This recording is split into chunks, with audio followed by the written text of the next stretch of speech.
엄청 나무 좋죠. 그러니까 자기는 나무가 좋기 때문에 한번 11월까지 끌고 가보겠다는 거예요. 그래서 내가 야 바이러스도 벌레도 심각하고 뭐 일단 벌레도 그렇게 하려면은 일주일에 3번씩 계속 뿌려야 되고 큰 나무를 작은 나무도 아니고 큰 나무를 연타로 3번씩 뿌려야 되고 플러스 장마철 지날 때 만만치 않을 거고 했더니 결론은 11월에 접더라고.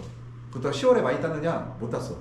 여러분 안 달리잖아 사과가. 결론 다 접었어. 나무도 죽고 바이러스 걸리고 그래서 12월에 다시 심었네.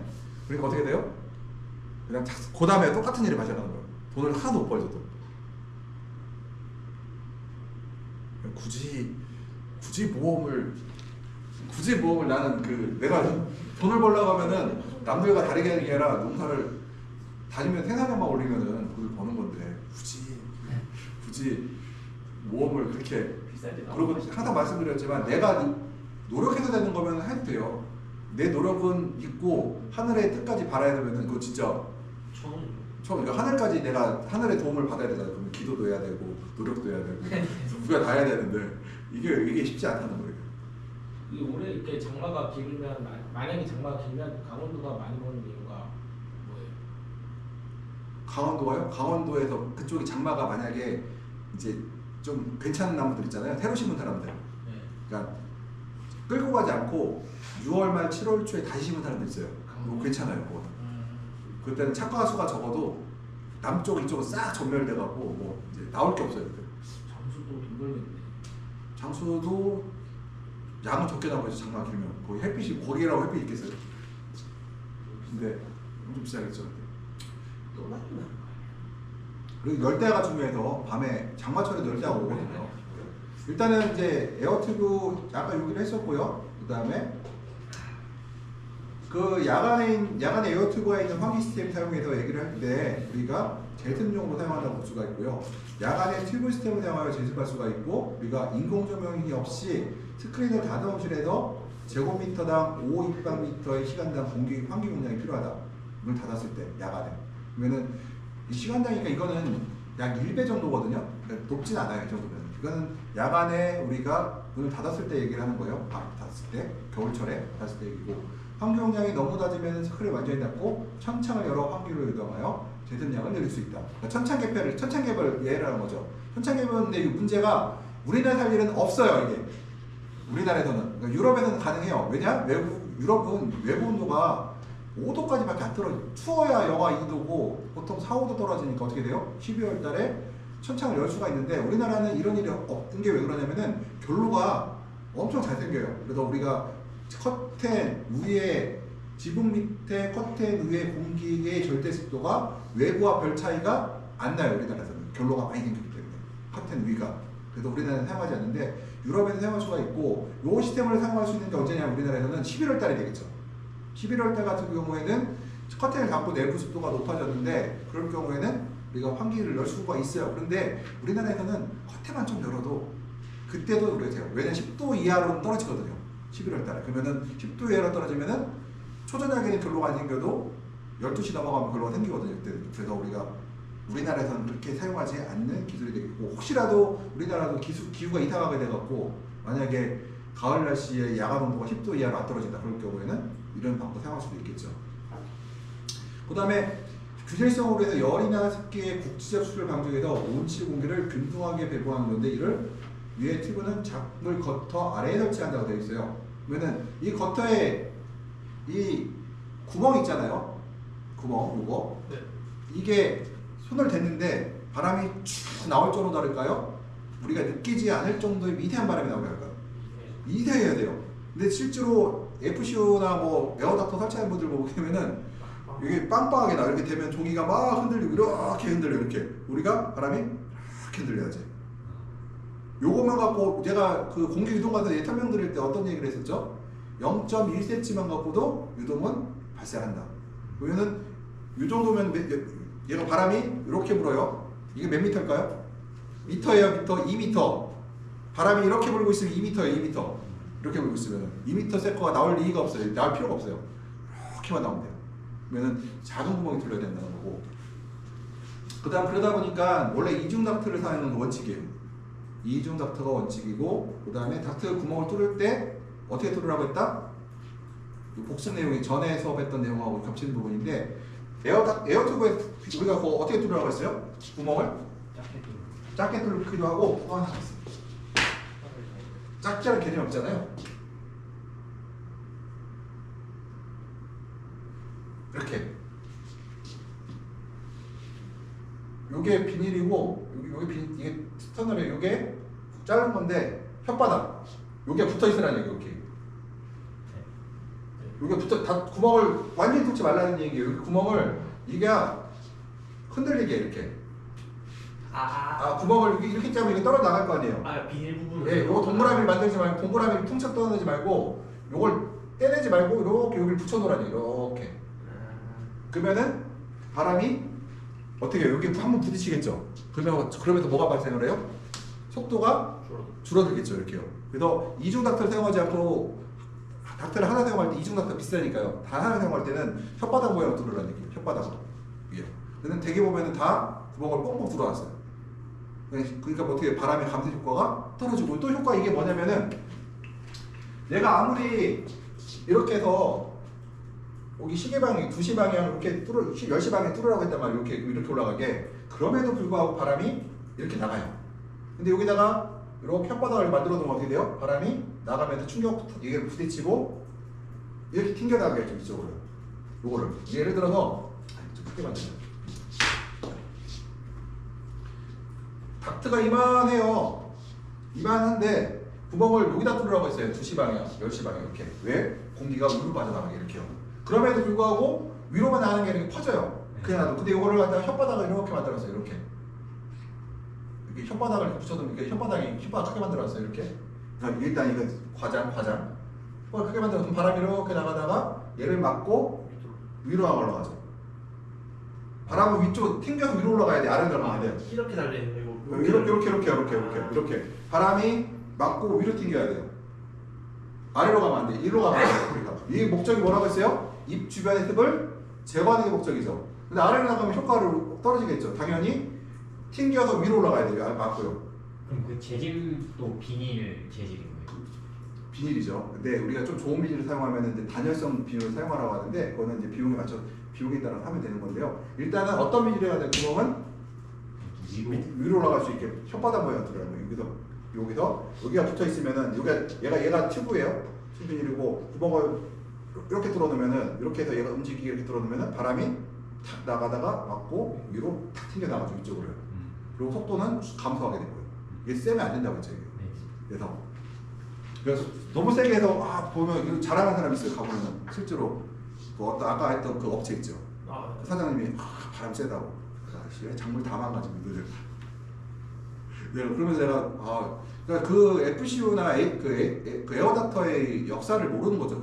그러니까 리뷰가 안 된 상태예요. 저는 그냥 바람이 세면 좋은 거잖아.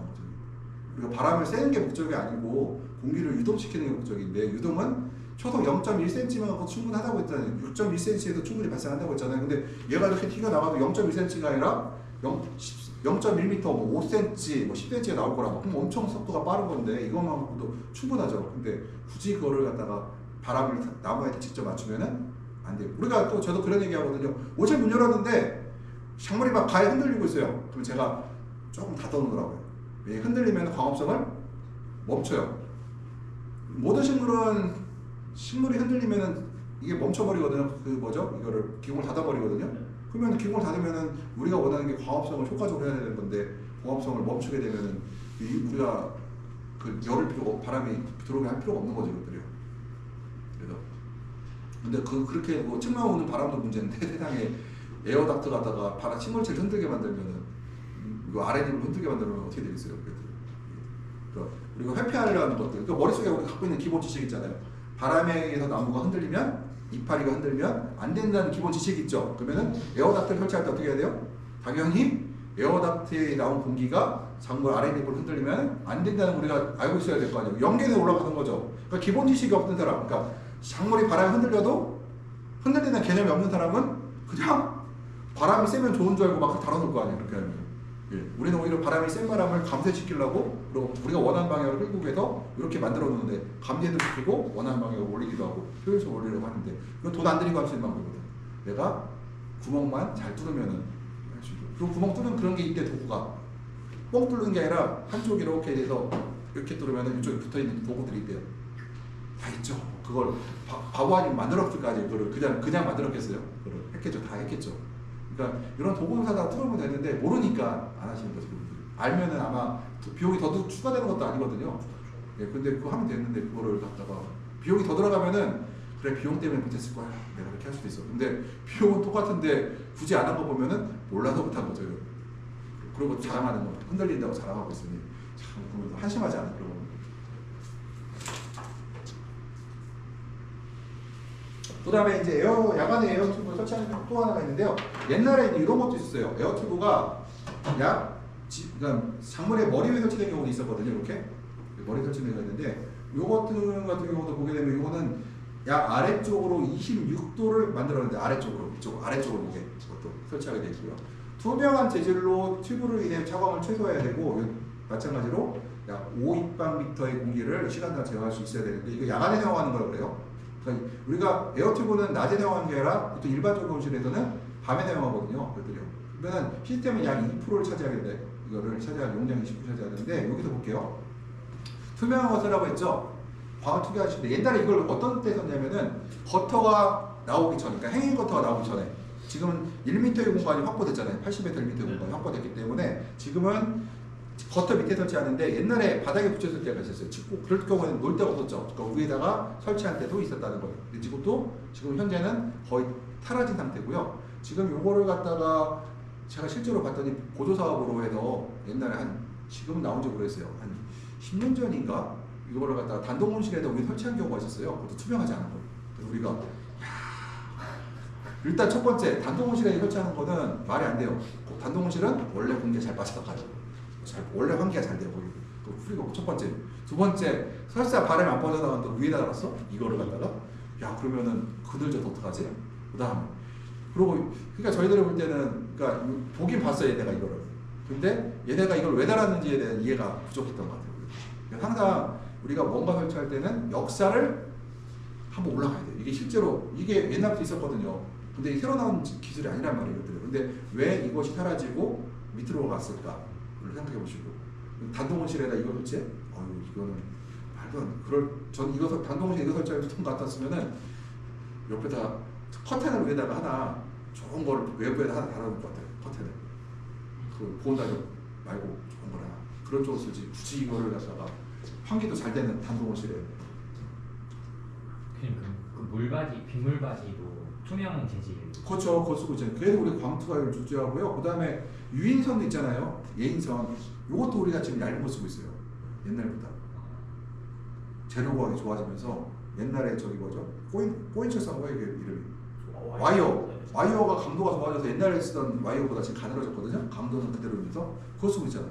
왜냐면은 얇은 게 광이 더 들어오는데 이렇게 그 정도로 우리가 광에 예민한데 저건 위에 더 들어나. 그러니까 우리가 볼 때는 저 뭐야? 광을 저렇게까지 차단하면서 쓸 이유가 있을까? 그리고 저 비용을 단독온실에 투자를 할 이유가 있을까? 그리고 단독온실은 환기가 안 되는 게 문제가 아닌데 뭐 이런 것들이 있을 수 있죠. 그래서 그러니까 그 온실에 가장 문제점을 찾아서 개선하는 게 목적이고 우리가 돈이 한정되어 있잖아요. 내가 1헥타에 그때 계속 말씀드렸지만 1헥타에 15억짜리 온실이면은 큰 토마토 100kg만 따도 돼요. 그래도 100kg만 따도 먹고 살아요. 빚 갚고. 근데 1헥타에 30억짜리 온실은 150kg 못 따면은 빚 못 갚아요. 네. 그러면은 아까 벨로형 온실 비닐로 지은 건 15억, 17억이면 진짜 말이에요. 근데 100kg만 따도 돼요.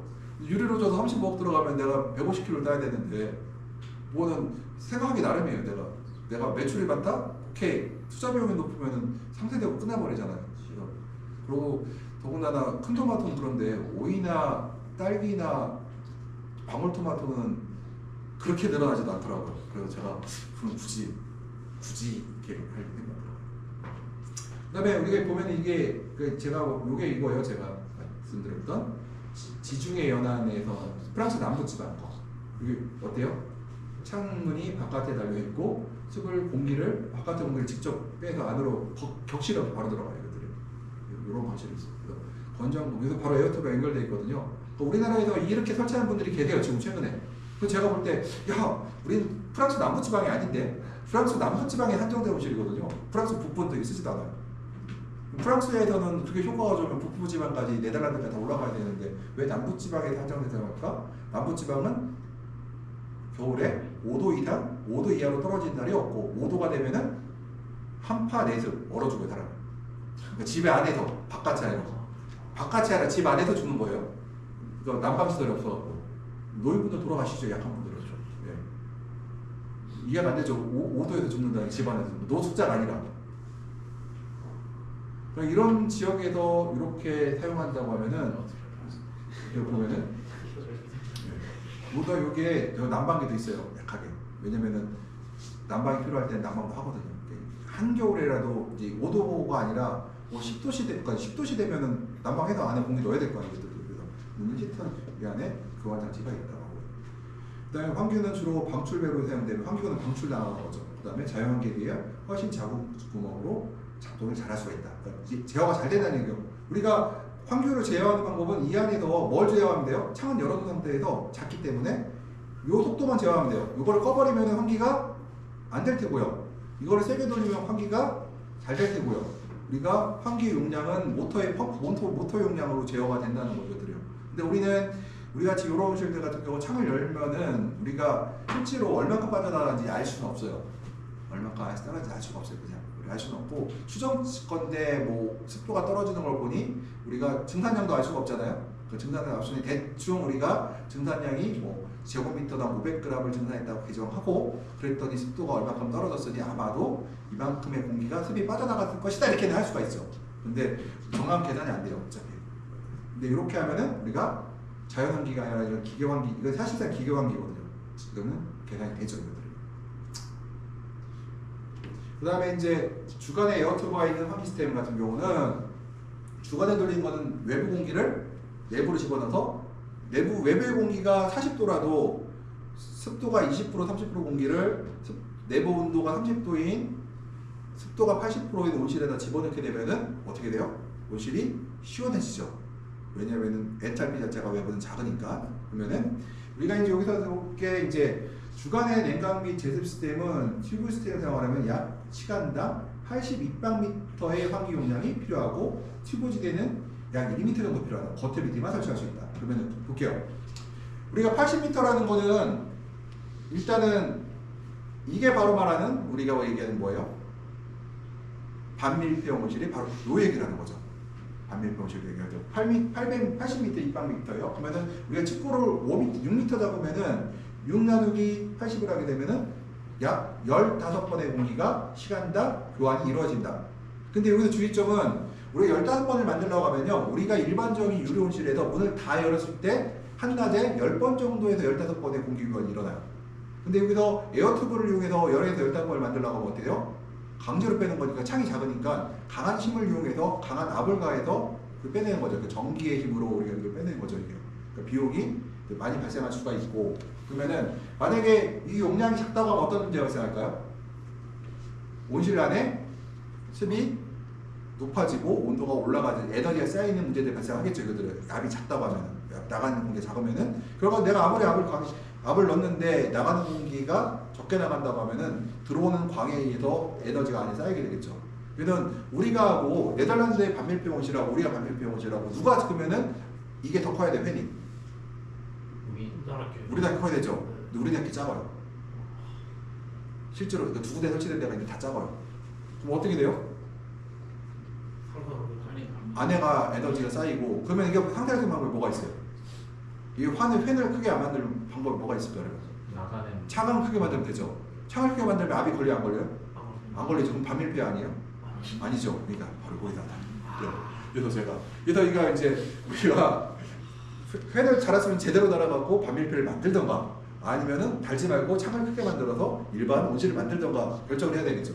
이거 중간이란 건 없어요. 네. 근데 왜 몰라서 큰 팬을 안 다시는 거예요? 그러니까 반밀폐형 개념을 이제 모르실 방법이 없죠. 그러니까 이게 역사를 알면은 우리 항상 모든 거는 저는 그렇게 생각했어요. 옛날에 왜 조선시대 왕들은 역사를 왜 배울까? 왜 그거 세상 살아가는 걸 무슨 상관 있지? 했는데 제가 이제 연구직을 하고 이제 연구를 하면서 이제 여러 가지 사업들을 하면서 느낀 게, 야, 이게 과거 역사를 모르면은 이게 아무것도 할 수가 없겠구나. 예를 들어서 제가 한번 그런 얘기를 한 적이 있어요. 왜 배지가 일반적으로 1m 내외가 됐을까? 길이가. 왠지 아세요? 내가 그 얘기를 아마 잊어먹었던 것 같아요. 내가 했었어요. 1m가 왜 됐을까요? 간단해요. 제어가 어렵기 때문에 1m가 된 거예요. 생각해보세요. 우리가 물량의 오차 범위, 드리퍼가 처음 사용했을 때 드리퍼당 오차 범위가 1바 걸렸을 때 10% 내외를 잡아요. 근데 1바가 안 걸릴 수도 있잖아요. 그럼 더 크게 나겠죠? 거의 플러스. 그러면은 드리퍼가 처음 사용했을 때 네타핀 10% 오차가 발생한다고 우리가 보고 있는데 걔들 하면은, 그러면은 시간이 지나면 오차 범위가 커지겠죠. 근데 내가 1m의 배지에다가 4포기 5포기를 싣고 드리퍼를 4개 5개 꼽아놓으면은 오차가 10%라 하더라도 5개를 섞어버리면은 오차가 줄어들겠죠. 근데 내가 만약에 배지를 50cm나 20cm 사용해서 이걸 주배지, 그러니까 주로 사용한다고 하면은 내가 드리퍼를 2개 꼽아놔요. 그러면 배지마다 어때요? 오차 범위가 커지겠죠. 그러면 우리 입장에서는 굳이 생물이라는 건 대충 다 잘 살아가는데 내가 정확하게 맞출 필요도 없고, 그러면 어떻게 해요? 대략적으로 1m의 배지 안에 4개 5개를 집어넣으면은 4개 5개를 드리퍼를 꼽아놓으면은 전체적으로 봤을 때 플러스 마이너스 10% 안에서 돌아가겠구나 알 수가 있고요. 그럼 왜 2m를 안 만들었을까? 그것도 있죠. 2m를 만들면은 이 안에 내부 편차가 크게 발생, 이 안에서 발생하고, 또 두 번째가 뭐냐면 2m면 사람이 무거워, 운동하기 어렵고. 그러니까 우리가 작업의 편의성, 뭐 그다음에 여러 가지 균일성을 봤을 때 1m가 합리적으로 생각을 했어요. 그러면 우리가 생각할 때 뭐예요? 나는 2m 배치를 만들고 싶어. 그러면은 오케이 2m 만들어. 근데 아까 말했던 전제 조건들이 해결이 돼야 2m를 만들 수가 있는 거고, 나 50cm를 만들고 싶어. 앞에가 해결이 되죠. 그래서 유럽에서도 50cm 배치가 사용돼요. 대신에 온실이 훨씬 정밀해요. 정밀해요. 엄청 정밀해야 돼요. 그러니까 이런 것들을 해결할 수 있는 온실의 기반이 좋아야 되는데, 나는 벨로 1-2W 와리스팟에다가 펌프는 3마력짜리 유량 펌프 달아놓고 그렇게 하면 어떻게 돼요? 농사가 망치겠죠. 그냥 나는 그래도 5마력짜리 다단 펌프에 뭐 여러 가지 장비, 그다음에 오차 범위를 줄일 수 있는 센서들을 설치해서 계속 관찰하고 있으면 혹시 모를까 대충 농사 짓고 있는데 그렇게 정밀하게 집어넣으면은, 정밀하면 사고 난다니까요. 정밀하게 잘못되면 오히려 대충 하는 것들이 사고 안 나지. 군대용에서 내구성이 좋은 제품들 있잖아요. 온실 산업용 제품은 내구성이 좋아야 돼요. 그리고 하나 균일해야 돼요. 어느 정도 우리가 오차 범위 안에서 항상 움직여야 돼요. 너무 정확한 건 찾을 필요 없어요. 특히 그래서 저는 그 역사를 알면은, 그러니까 우리가 배지의 크기가 왜 1m가 됐는지 알면은, 우리가 배지를 개발하는 사람이 50cm하고 2m를 만들려고 하면은 과거 사람들이 이렇게 했구나를 생각하는 거죠. 근데 나는 아주 독창적이라 봤더니 2m 50cm 하면 두 폭이 심으니까 서로 뿌리의 간섭을 안 받아서 작물이 농사가 잘 된, 나는 보고가 있어, 연구가 있어. 그러면 어때요? 그러면 어떻게 돼요? 그거까지 맞아. 작은 배지, 그러니까 50cm 배지에 두 폭이 심는 게 1m 배지 4폭이 심는 것보다 작물 간에 서로 간섭이 적어서 생산량이 올라갈 가능성이 여력이 있어요. 여력이. 그렇지만 이걸 잘못 관리하게 됐을 때는 마이너스 효과가 또 있을 수가 있잖아요. 그러면은 두 가지를 다 봤을 때 여태까지 사람들은 1m를 하고 50cm 어떻게 사용해요? 중간 조각조각 빈 공간에 내가 사용하고 있죠. 이거 뭐예요? 어차피 바이러스 걸려갖고 빼내야 되니 고기 뽑아서 이게 심을 거야. 이거는 오케이요. 그거는. 근데 이거 주로 50cm를 심는 사람 아무도 없잖아요. 이게 왜 그러냐? 관리가 어렵기 때문에. 그러니까 4개 드리퍼를 내가 1m 바이 4개 꼽았어. 근데 하나가 잘 안 들어가. 물이 50%밖에 안 들어가. 근데 3개가 정상으로 들어가면은 대략 살 수 있어요. 대략. 약간 부족해도 대략 맞춰가요. 근데 이거를 갖다 2포기 해놨는데 드리퍼 2개 꼽아놨는데 하나는 제대로 가는데 하나가 50%만 들어가. 그러면은 얘는 계속 마를 거야. 배지가. 말르고 나서 저기 말랐어. 시들었는데 가볍네. 어떻게 하지? 물 채워놓고 그러면은 한 3화방 배꼽사가 확 나와버리고 이런 일이 발생할 거 아니에요. 그러니까 우리가 그런데 1m 배지도 가끔 배지가 가벼워져서 어떤 데는 나오잖아. 확률은 50cm가 어때요? 확률이 더 많이 나오겠죠. 그러니까 우리 감안하는 거예요. 이거를 그냥 만든 게 아니라는 거예요. 과거 사람들이 그냥 1m로 정한 게 아니야. 이게 다 그러니까 이거를 모르는 사람들이 와갖고는 뭐 50cm 쓰겠다. 그래 50cm 실험용은 좋은데 실제로 그럼 대화할 수 있냐? 내가 3,000평 용실에 베개 6,000개, 7,000개 집어넣고 그거 다 관리할 수 있냐? 7,000개가 아니네 14,000개. 7,000개도 관리하려고 14,000개 관리할 수 있냐? 이렇게 그래서 항상 역사를 리뷰를 과거 사람들이 어떻게 했나, 왜 안 했나, 왜 했나 그리고 따져보면은 우리가 사고를 줄일 수가 있어. 그래서 내가 말씀드리고 싶은데 아까 6월에 신문냈잖아요. 우리가 이 얘기를 하려고 계속 나온 거네. 내가 할 수는 있는데 과거 사람들은 생각 안 해봤겠냐는 거지. 항상 얘기하지만 그 해봤더니 실패 위험이 너무 커서 차라리 그 사고 내는 일 그냥 안전하게 가자. 그리고 그렇게 심으면 돈을 못 버냐? 우리가 돈을 못 버는 거는 돈을 벌러 가는 건요. 특이하게 할 게 아니라 남들보다 잘하면 돼요. 남들보다 잘하는 것도 남들보다 잘 안 해도 남들만큼 사고 안 나면 돼. 사고만 안 내면 돼. 사고만 잘 지라고 사고만 안 내고 꾸준히 가면 그냥 100km, 130km 따고 요런 실은 사고 안 내고 꾸준히 가면 130km 그냥 따요. 150km도 웬만하면 따고 사고만 안 내면. 근데 여기 사고 날 때마다 줄어들잖아요. 그러니까 그렇게 하면 되는 거지. 굳이 그거를 아니 모험 하는 거 좋은데 안 하지. 하지 말라 안 하지. 네, 그래서 우리가 과거의 사람들이 결코 노력을 안 했던 것이 아니다. 그리고 저도 방울토마토 대추방울 나왔잖아요. 그거를 수십 개 품종을요 한 3, 4년에 걸쳐서 실험을 했어요. 내가 이제 정식 실험은 아니고 쭉 씹어놓고 뭐랬냐 1년 끌어가기. 절대로 안 돼. 첫 번째 안 돼. 원형방울 돼요. 얘가 흐름이 죽어가잖아. 12화방, 14화방 지방하고 12월달 도달하면은 한 세화방이 날아가거나 과일이었다만 해. 그러고 나서 봄 되면 회복이 돼. 근데 3화방 날아갔잖아. 그럼 한 달이야. 겨울에. 그럼 내 입장에서는 야 다시 심지. 그러고 나서 회복이 됐으면은 이런 열매가 열면 좋은데 땅굴한 게 열려. 이게 회복이 안 된 거죠. 그러니까 길이가 짧아져. 그러면 내가 얘 가격이 싸. 그럼 내가 굳이 이거를 갖다가 끌고 갈 이유가 있겠느냐. 이걸 몇 번 했는데 안 돼요? 도저히 아무리 해도 접목을 해도 안 되고 뭐 유럽 품종 심어도 안 되고 안 돼. 그래서 결론적으로 내린 게 1년에 2번 심는 것이 정답이라고 해서 지금 세상 사람 다 어떻게 해요? 2번 심죠. 근데 어떤 사람이 굳이 또 어떤 사람이 와갖고 1년에 한 번 해보겠다는 사람이 있어. 그러면은 또 속으로 생각하죠. 야 여태까지 사람들이 바보라서 너보다 몰라서 그렇게 했겠냐.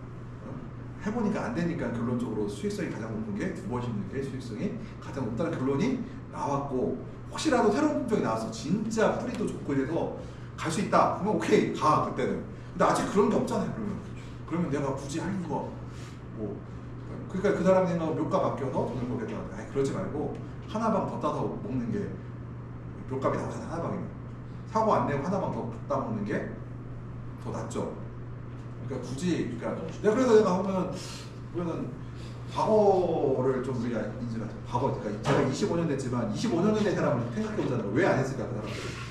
그러다가 25년만에 수련하는 분들이 와서 자꾸 이상한 짓을 하니까 저거 왜 우리가 저걸 안 했는지 이유를 물어보면 우리가 친절하게 알려줬어요. 그랬더니 또 누가 그런 얘기를 하더라고요.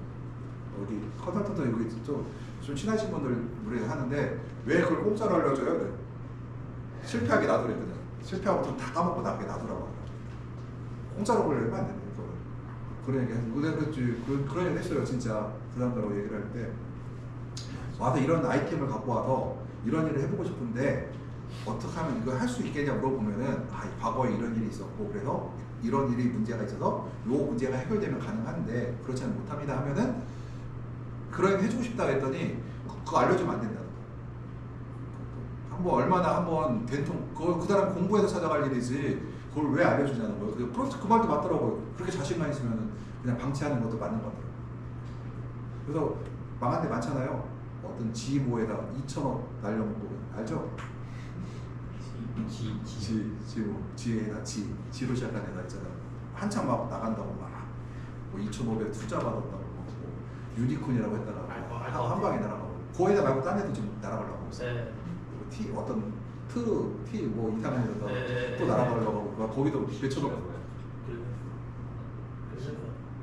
투자받은 그런 회사들 있어요. 막 몇천억씩 날리는데 보면은 이렇게 하고 있는 아이템 보고 있으면은 야 이거 우리가 몰라서 하는 게 아니라 안 돼서 안 하는 건데, 근데 그 사람들이 뽑은 사람들이 보면은 이 업계에서 1급, 그러니까 A급도 아니고 저 C급들, 그러니까 업계에 세출된 사람들 데려다 시키고 있더라고요. 그래서 뭐야, 쟤 A급 와도 안 될 건.